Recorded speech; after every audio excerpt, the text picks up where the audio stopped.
আসসালামু আলাইকুম, বিসমিল্লাহির রহমানির রহিম। আমি আজকে কোনো রেসিপি নিয়ে আসি নাই। আমি কি নিয়ে আসছি সেটাই আজকে আপনাদের সাথে শেয়ার করতেছি। যে মা চাচিরা এখনো বড় চুলে রান্না করতে অভ্যস্ত, মা চাচিরা এখনো কষ্ট করে রান্না করে খাওয়ায় ছেলে মেয়ে শ্বশুর শাশুড়ি সবাইকে। তো আজকে আপনাদের সাথে আমি শেয়ার করতে আসলাম। তো তিন চুলায় আগুন দিয়ে কি কি রান্না করে সেটা আজকে আপনাদেরকে দেখাবো।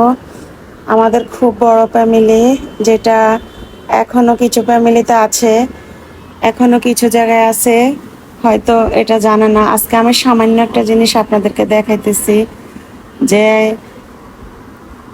এক তিন চুলে কত প্যারাশুনি করে রান্না করা লাগে। কখনো এই চুলে, কখনো এই চুলে, কখনো এখানে তরকারির ওজন দেয়, কখনো এখানে তরকারির ওজন দেয়।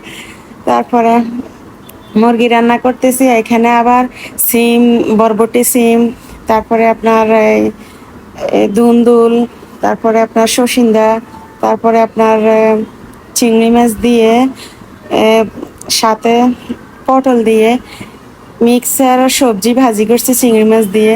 দেখেন কতটা প্যারাশুনি করে রান্না করতেছে।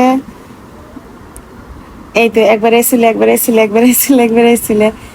এখনো ধৈর্যশীল মা চাচিরা আছে।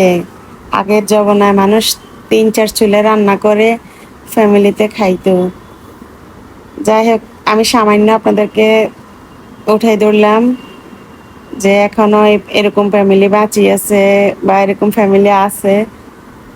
দেখছেন, আমরা সামান্য গ্যাসের সামনে রান্না করতে আসি, আমরা ফেরাশুন হয়ে যাই, গরমে পাগল হয়ে যায়। আর আমাদের মা চাচিরা এখনো এরকম চুলে রান্না করে খাওয়ায়। কিন্তু এইগুলো না দেখলে বিশ্বাস করতাম না। মোবাইলে দেখি বা এখনো স্যাম্পল স্যাম্পল ফ্যামিলি হগল সামান্য রান্না বাড়া নিয়ে কত এ, মনোকষ্ট নেয়, রান্না করতে পারবো না, খাওয়াতে পারবো না। আর দেখেন আজকে কি রান্না, এর চেয়ে বেশি রান্না হয়, বড় বড় রান্না হয়। আমি তো সামান্য বেড়াতে যাই, আপনাদের জন্য এই ভিডিওটা নিয়ে আসলাম যে না, আমার আপুদের সাথে একটু শেয়ার করি। এখনো বড় ফ্যামিলি আছে, এখনো মা চাচিরা ফ্যামিলির প্রতি ধৈর্য হয়ে কাজ করে যাচ্ছে। তো দেখেন, এখানে রান্না করতেছি মুগ ডাল দিয়ে, আলু দিয়ে, সোনালী মুরগি দিয়ে রান্না করতেছি।